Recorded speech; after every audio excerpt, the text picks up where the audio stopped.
welcome to the Deep Dive. We're here to unpack the information you share with us, pull out the key details, and, well, give you a shortcut to understanding the bigger picture. Exactly. And today, we're jumping into a really compelling narrative you brought us. We're calling it The Vanishing Roommate. Right, and it's definitely one of those stories that makes you think twice about old college dorms, especially if you've ever lived in one. Late-night creaks suddenly seem less innocent. Mm-hmm. And this isn't just, a standard spooky story.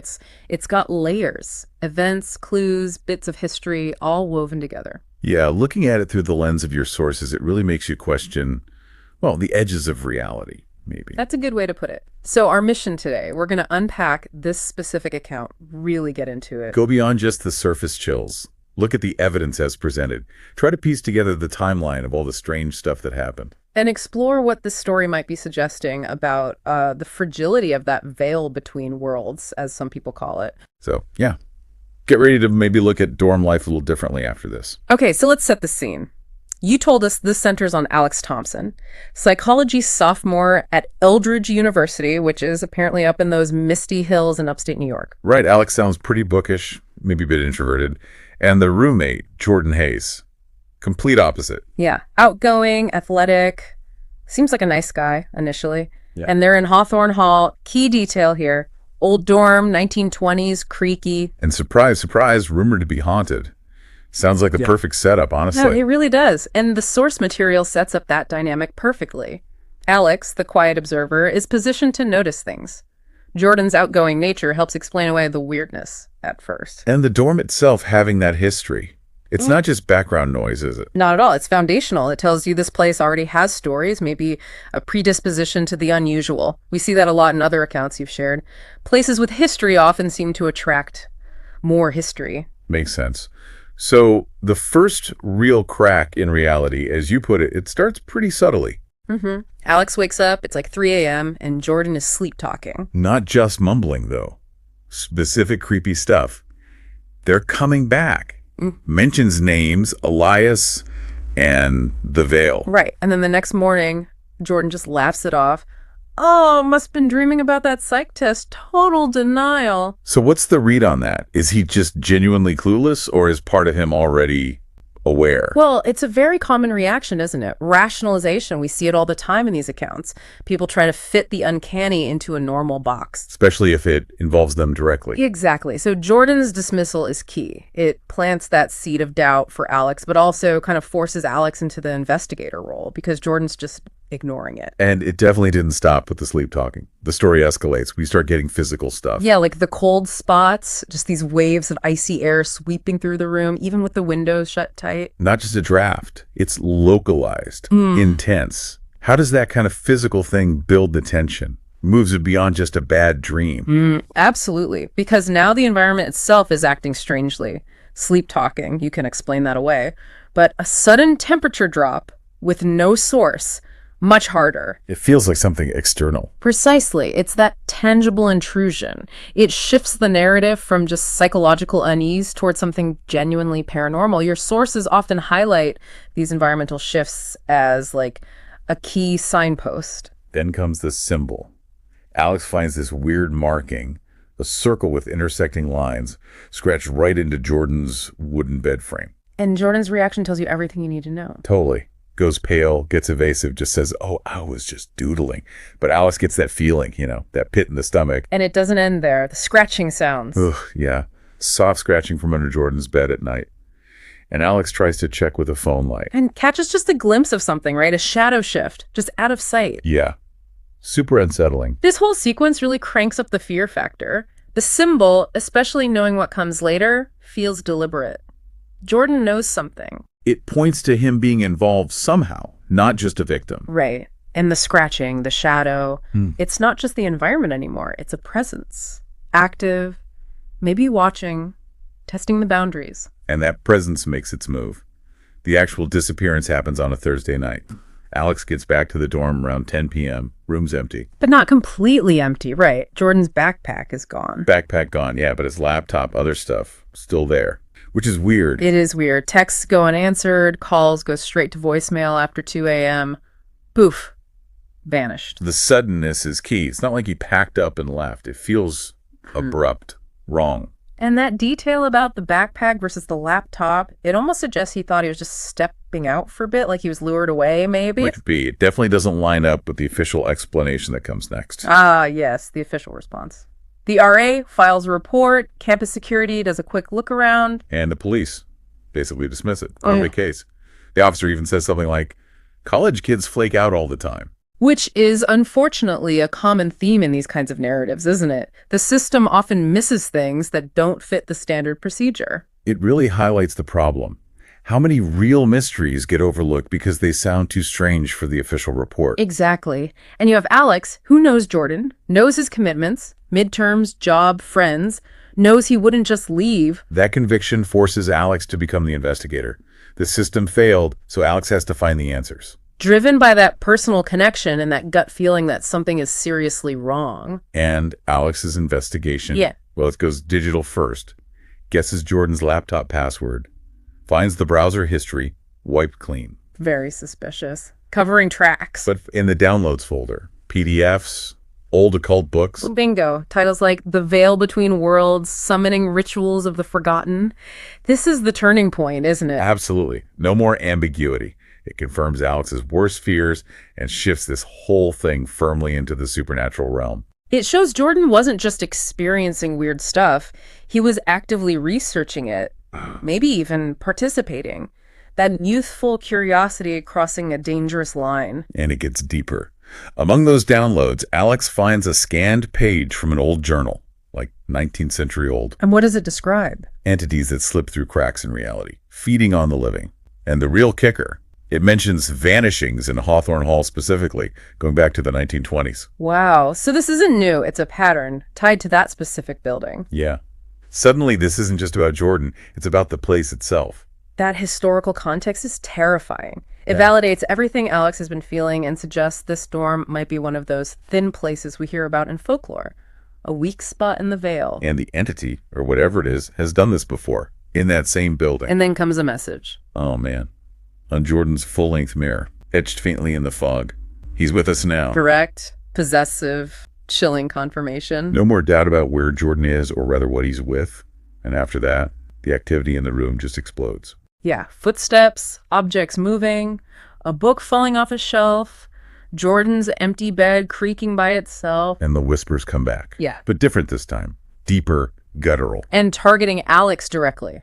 Calling their name. Alex, Yeah. join us. The veil is thin. It's moved from suggestion to direct intimidation.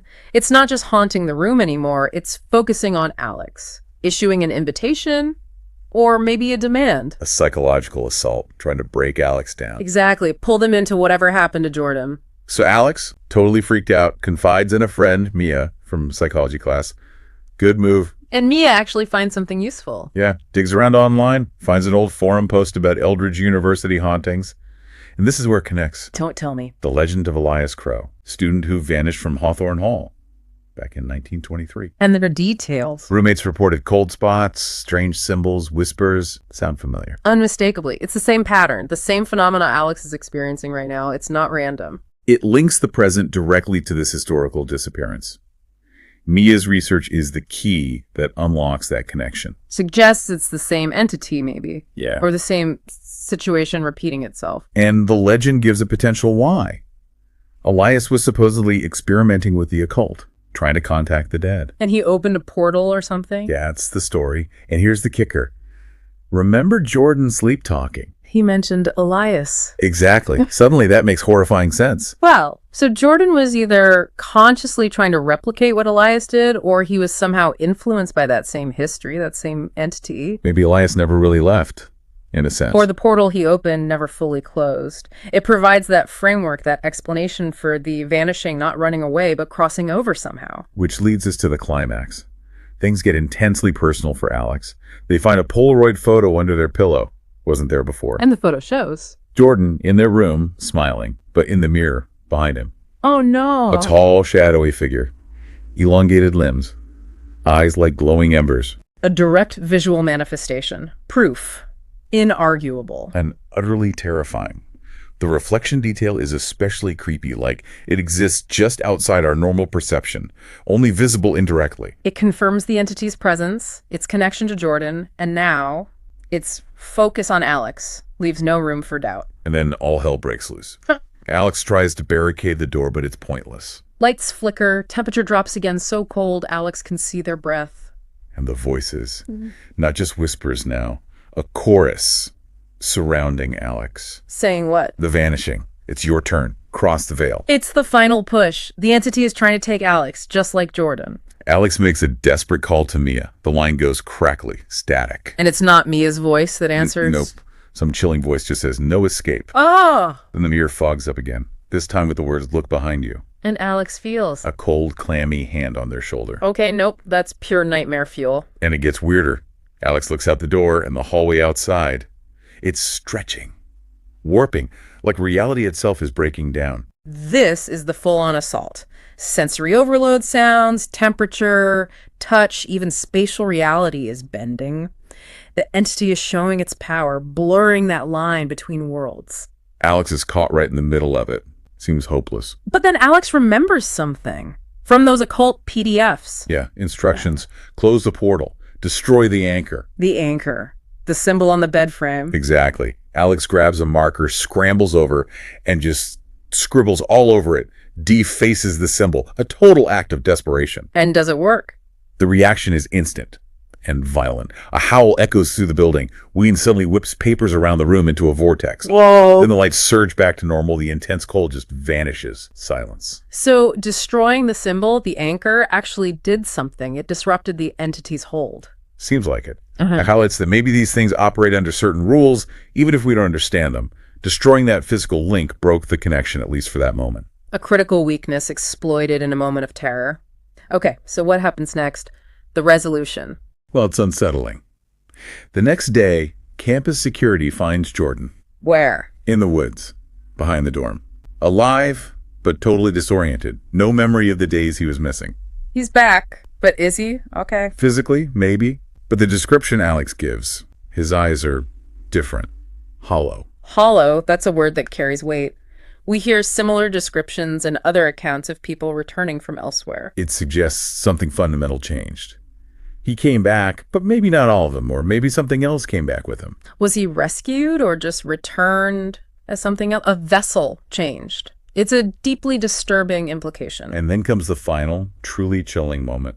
That night, back in the room, Alex hears a whisper from Jordan's side. What does it say? Thank you for opening the door wider. Oh, wow. Okay, so was that even Jordan speaking? Who knows? But the message, opening the door wider, it trusts everything. It implies Alex's act of destroying the symbol, maybe interacting with that energy, didn't close the door at all. It actually strengthened the connection, made it worse. Yeah, like saving themselves inadvertently helped the entity in the long run. Maybe made it easier for it or other things to cross over later. That is profoundly creepy. The idea that trying to fix it actually made the breach bigger. No easy resolution there. Not at all.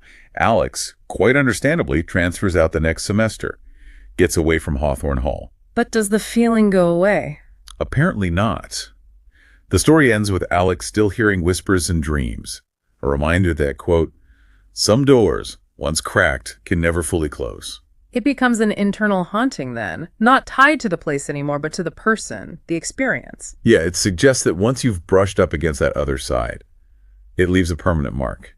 You can't just unsee it or unexperience it. The veil, once thin, stays thin for you, a lasting consequence of that encounter. And that brings us to the end of our deep dive into the Vanishing Roommate.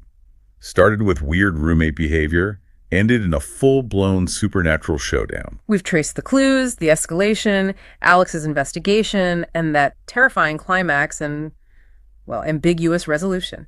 Yeah, ambiguity is the key word. What really happened to Jordan? Is the entity gone or just changed? Did Jordan come back whole? Did Alex truly escape or just postpone something? The narrative leaves us hanging with those big questions. Which leads us to that final thought for you to chew on.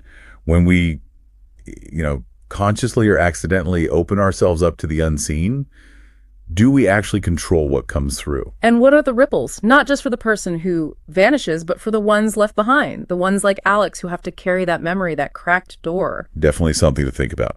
Maybe next time you hear a floorboard creak in the dead of night. Or perhaps reconsider before clicking download on that strange old PDF.